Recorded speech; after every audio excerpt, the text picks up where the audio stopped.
The galactic Concord Hall floated in open space near a pale blue star. The star was calm and old. Its light passed through the wide crystal ceiling of the hall and spread softly across the chamber. The hall had existed for longer than most living species could remember. It was built by minds that believed the galaxy needed order. Inside the hall, the air was controlled and steady. Gravity shifted gently from place to place to suit different bodies. Seats of many shapes curved around a large central platform. Some seats were carved from stone. Others were fields of light or pools of warm liquid. This was the heart of galactic rule. Leaders from across known space were present. Some had ruled empires for thousands of years. Some commanded fleets that blocked out stars. Some ruled through trade, others through fear, others through tradition so old it no longer needed force. They had gathered to discuss a minor matter: humanity. To many in the hall, the name itself was strange and new. Humans had appeared suddenly, or so it seemed. One day their star systems were marked as isolated and quiet. The next, their ships began to appear on trade routes and relay stations, not as conquerors, not as warriors, just as helpers. A low murmur moved through the hall as the human delegation arrived. There were only 5 of them. They walked onto the central platform together. They wore simple dark clothing made for comfort, not display. There were no bright colors, no symbols of rank, no weapons. Their hands were empty. They stopped at the center and waited. Many eyes watched them, eyes that glowed, eyes that reflected light, eyes that saw in ways humans never could. Some eyes looked curious, most looked amused. A tall being with smooth silver skin leaned toward another delegate. "They are smaller than I expected," it said. A soft ripple of laughter answered. Another leader, its body wrapped in slow-moving mist, let out a sound like a sigh. "So these are the ones who wish recognition," it said. "They barely look ready to govern themselves." The humans did not react. At the far edge of the chamber, an ancient being of stone and fire shifted its massive form. When it spoke, the sound rolled through the hall. "They have traveled between stars for less than 200 cycles," it said. "We have cities older than their species." The amusement grew. The speaker of the conquered rose. The speaker was not a single body. It was a linked intelligence, formed from many minds working together. Its voice came from the walls, the floor, the air itself. "Let the record show," the speaker said, "that the species known as humanity has been granted observer status. They have requested acknowledgement as a developing interstellar civilization." The pause that followed was brief. Then the mocking began. Not as shouting, not as rage, but as polite, controlled dismissal. The kind that hurt more because it pretended to be gentle. "You seek acknowledgement," said a winged delegate, its feathers glowing faintly. "But you command no major fleets." "You control no vital systems," said another. "No core worlds, no ancient trade lanes." "You offer no tribute," said a third, "and you issue no demands." A younger delegate leaned forward, eager to speak. "Perhaps they believe silence is wisdom," it said, "or perhaps they simply have nothing to say." Soft laughter spread again. The speaker turned its attention back to the humans. "You may respond," it said. The humans remained still for a moment. Then one of them stepped forward. He was a man with gray at his temples. His posture was relaxed. His eyes were clear. He looked around the hall, taking in the vast space, the ancient leaders, the quiet judgment. When he spoke, his voice was calm. "Honored members of the conquered," he said, "we thank you for allowing us to attend." He stopped. That was all. A murmur moved through the chamber. The stone and fire leader shifted again. "That is your answer?" it asked. "Gratitude." The human nodded once. "We have nothing further to add," he said. The speaker hesitated. "You may clarify your intentions," it offered. The human did not. He stepped back into place with the others. Silence filled the hall. It was not peaceful silence.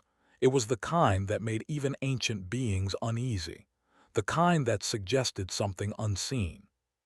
Finally, the speaker spoke again. "Very well," it said. "Humanity will remain an observer species. This session is concluded." The lights on the central platform dimmed. The galaxy moved on. Other matters filled the chamber. Old border disputes, resource claims, long-standing arguments between powers that had argued for centuries. The humans were forgotten.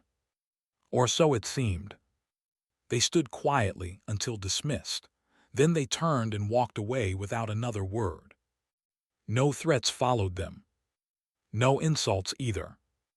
In a high observation ring far above the main hall, a minor analyst watched the recordings again. His name was Seven. Seven belonged to a species known for watching details others ignored. His people rarely ruled. They rarely fought, but they counted, measured, and remembered. Seven replayed the moment where the humans stood in silence. "Why didn't they argue?" Seven asked softly. A senior analyst beside him did not look up. "Because they are weak," the senior said, "and they know it." Seven did not reply. Instead, he opened a new data stream. Trade routes. Human ships appeared across the display. They were not warships. They were cargo vessels, repair platforms, communication nodes, small, efficient designs built for long use. "They are everywhere," Seven said. The senior analyst glanced over. "They provide services," the senior said. "Maintenance, logistics, software support, nothing important." Seven watched as a human vessel docked with a conquered relay station. It did not replace anything. It repaired a failing system, upgraded it, and left. Quietly. "How long have they been doing this?" Seven asked. "Decades," the senior replied, slowly, patiently. Seven felt a chill. Back aboard the human transport, the delegation sat together. The stars drifted past the wide window. One of the younger humans spoke. "They laughed at us," she said. "Yes," the gray-haired man replied. "Should we have answered?" another asked. "No," he said, "not yet." They returned home. Across the galaxy, nothing dramatic happened. No systems failed. No wars began. But small changes started to appear. A repair request took longer than usual. A navigation update was delayed. A trade algorithm adjusted itself, choosing a safer but slower path. Nothing broke. Nothing collapsed. But progress slowed. Seven noticed the pattern. He looked once more at the image of the human standing calmly in the center of the conquered hall. For the first time in his long career, Seven felt uncertain. The humans had not defended themselves. They had not needed to.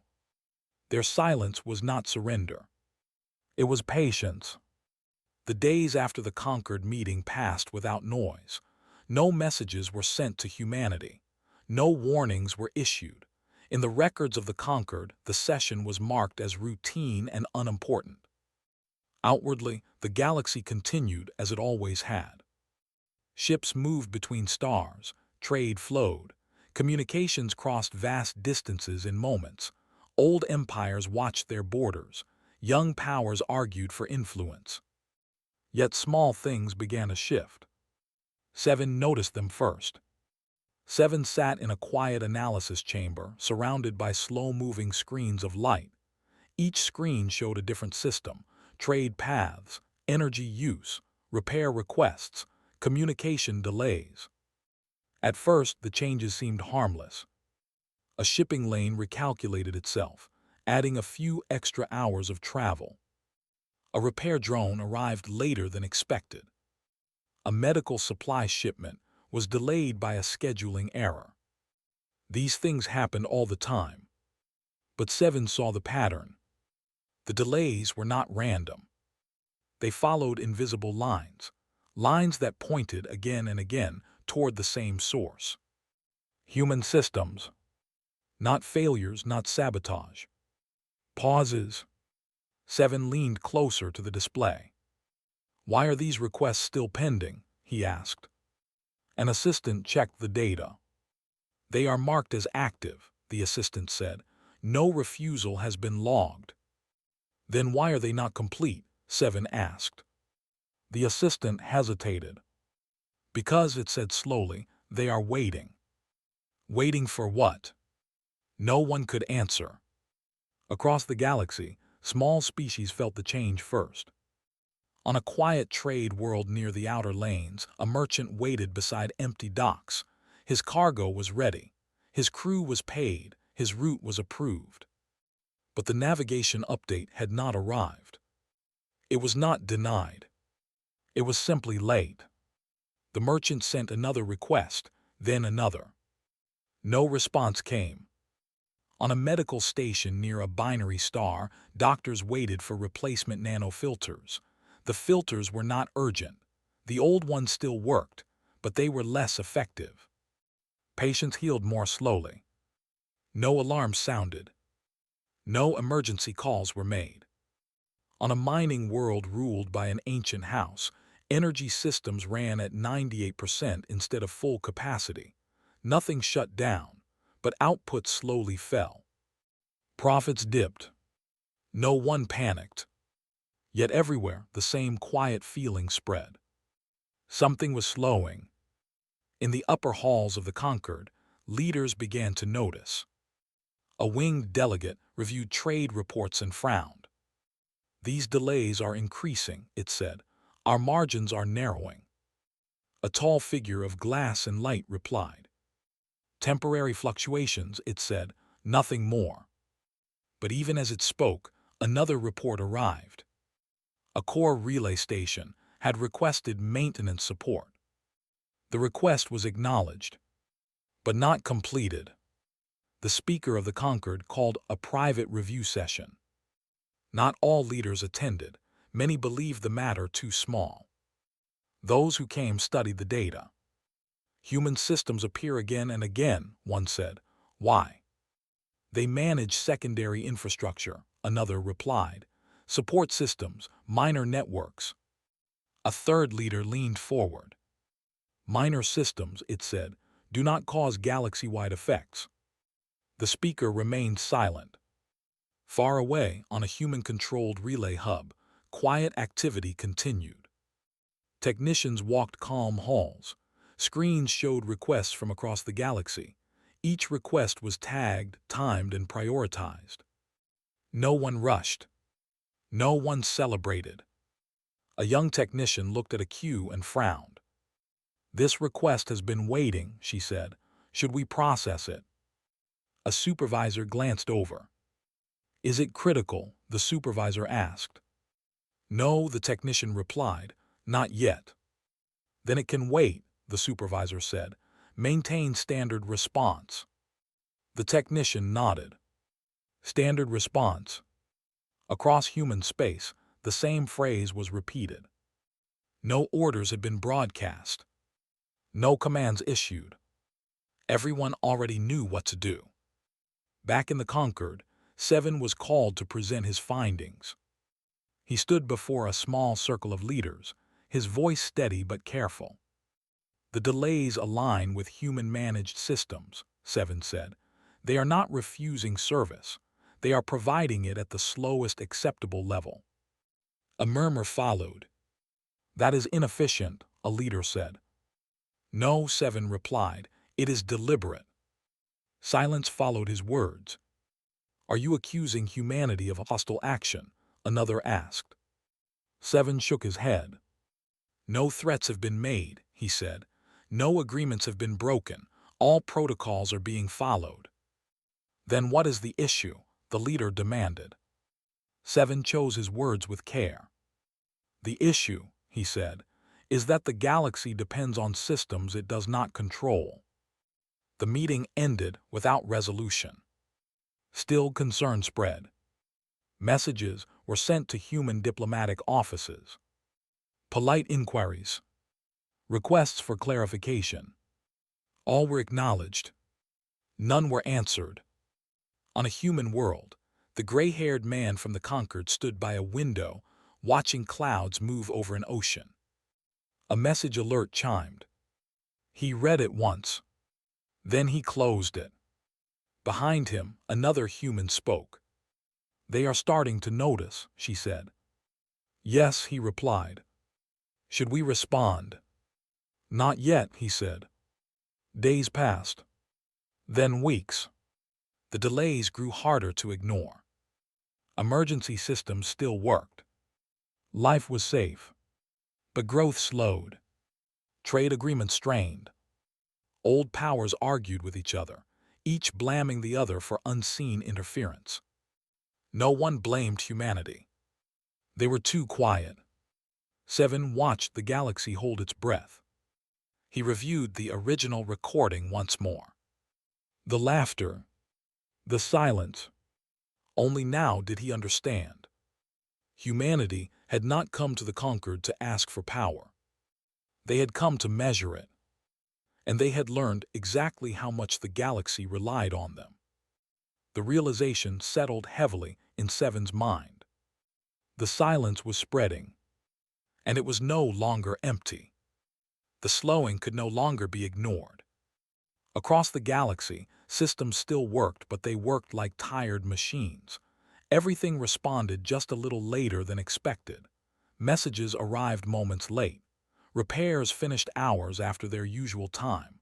Trade routes adjusted again and again, always choosing safety over speed. Nothing was broken. That was the problem. If something had failed, leaders could have blamed an enemy, a flaw, or bad luck. They could have acted. But this was different. The galaxy felt as if it were being asked to wait. In the Concord Hall, another private gathering was called. This time, many more leaders attended. The mood was not mocking now. It was tense. The speaker addressed them. "Reports confirm a steady decline in efficiency across multiple sectors," the speaker said. "No laws have been broken. No hostile acts have been recorded." A leader of sharp angles and dark metal spoke. "Our fleets are supplied," it said, "but resupply takes longer. This weakens readiness." A trade lord wrapped in gold light added, "Our profits are falling, slowly but steadily." Another voice joined in, lower and colder. "Our archives show a common factor," it said, "human systems." A murmur spread. "They manage secondary infrastructure," someone said. "Minor roles," said another. Seven stood near the edge of the chamber. He had been invited again, though some still questioned why. "Secondary does not mean unimportant," Seven said. Several leaders turned toward him. "Explain," one demanded. Seven took a breath. "Primary systems are visible," he said. "They are defended and watched. Secondary systems connect everything else. They handle updates, maintenance, timing, balance." He paused. "When those slow, everything slows." Silence followed. A winged leader's feathers dimmed. "Are they attacking us?" it asked. "No," Seven replied. "They are following every rule." "Then why does this feel like pressure?" another asked. Seven answered carefully. "Because dependence feels invisible until it is tested." The speaker considered this. "What do the humans want?" it asked. No one answered. Because no one knew. A decision was made. For the first time since the mockery, a direct delegation would be sent to humanity. Not an accusation. Not a threat. A request for explanation. The human diplomatic station sat at the edge of a calm star system. It was simple in design, clean lines, open space, no signs of defense. The conquered delegation arrived expecting tension. They found none. Human representatives welcomed them with calm expressions. No guards surrounded them. No alarms sounded. The gray-haired man from the first meeting stood waiting. "Welcome," he said. "We hoped you would come." The delegates exchanged glances. A tall leader spoke first. "Your systems are causing delays across the galaxy," it said. "Explain." The human nodded. "Yes," he said, "they are." The answer was simple, too simple. "Why?" the leader demanded. The human gestured toward a seating area. "Please," he said, "sit." Reluctantly, they did. The human spoke once they were settled. "We have not reduced safety," he said. "We have not cut access. We have not broken agreements." "That is true," one delegate admitted. "Then what is the issue?" the human asked. The question unsettled them. "You are slowing us," the tall leader said. The human nodded again. "Yes," he said, "we are." "Is this punishment?" another asked. "No," the human replied. "It is restraint." The word hung in the air. The gray-haired man continued. "When we came before the conquered, we were laughed at," he said. "Not because of what we had done, but because of what we had not shown." "We did not argue," he said, "because arguments change nothing." One delegate leaned forward. "Then why do this?" it asked. "Because," the human said, "you did not ask what we did. You only asked what we ruled." Silence filled the room. "We built systems," he said. "We fixed problems others ignored. We made things work together." "We did not do this for power," he said. "We did it because chaos destroys everyone." A delegate spoke softly. "You are proving a point." "Yes," the human replied, "but not the one you think." He stood. "We are showing what happens when we do less," he said. The delegates felt a chill.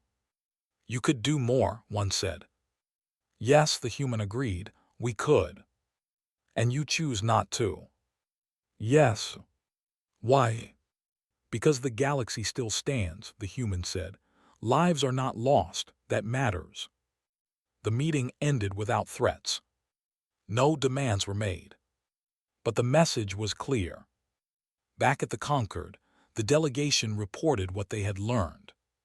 "They do not seek control," one said. "They already have influence," said another. 7 listened. Humanity had not raised its voice. They had simply let the galaxy feel the cost of ignoring them. As reports spread, fear mixed with respect. Not of attack, but of capability. 7 looked out at the stars. For the first time, the ancient powers understood. Human silence was not absence. It was choice. And the galaxy was finally listening. The Concord Hall was full again. Every seat was occupied. Leaders who had not attended in centuries were present. Delegates who once believed the matter unimportant now watched in silence. The crystal ceiling reflected the slow movement of distant stars, and the light felt heavier than before. The humans stood at the center of the platform. They did not change their posture. They did not look around. They waited. The speaker of the Concord rose. Its presence filled the hall, but its voice was calmer than it had ever been. "This session is called to address the role of humanity within the Concord," the speaker said. No laughter followed. No mockery. Only attention. A leader who had once laughed openly now spoke with care. "We underestimated you," it said. "Not your strength, but your purpose." Another leader followed. "You built what we relied on," it said, "and you asked for nothing." The gray-haired human stepped forward. "We did not build to be praised," he said. "We built because someone had to." The speaker listened. "You were silent when mocked," it said. "Why?" "Because noise would have changed nothing," the human replied. "Only experience teaches." A murmur moved through the hall. One leader spoke sharply. "You slowed the galaxy." "Yes," the human said, "we did." "Was that not power?" "It was responsibility," the human replied. "Power would have broken things. We chose not to." Silence returned. 7 stood among the observers. He felt something shift inside the hall. like an old weight being set down. The speaker addressed the assembly. Humanity does not seek rule, it said, yet their systems support us all. A pause. We propose a new status. The hall waited. Humanity will be recognized as a foundational species, the speaker said, custodians of shared infrastructure, partners in continuity. The word spread slowly. Foundational. Custodians. No throne. No crown. Recognition without dominance. The vote was called. Lights across the hall shifted. One by one, ancient powers signaled agreement. Some hesitated. None refused. The decision was unanimous. The speaker turned to the humans. Will you accept? The gray-haired man did not answer at once. He looked around the hall. Then he nodded. Yes, he said, on one condition. The speaker waited. We remain quiet, the human said. We do the work, others take the credit. Stability matters more than pride. The speaker agreed. So recorded, it said. Across the galaxy, changes followed. Human systems returned to full efficiency. Trade flowed freely again. Repairs arrived early. Growth resumed. But something had changed. Leaders spoke differently. Policies shifted. No one mocked quiet builders again. Seven returned to his work. He watched numbers rise and fall, but now he understood what they meant. Centuries later, historians would speak of this moment. Not as a war, not as a conquest, but as a lesson. Empires rose and fell. Borders changed. Names were forgotten. Yet beneath it all, human systems endured. They were repaired. They were updated. They were passed on. Children of many species learned a simple truth. The loudest voice was not always the strongest. Sometimes, strength was the choice to hold everything together. And humanity never reminded the galaxy of that lesson. They did not need to. The stars remembered.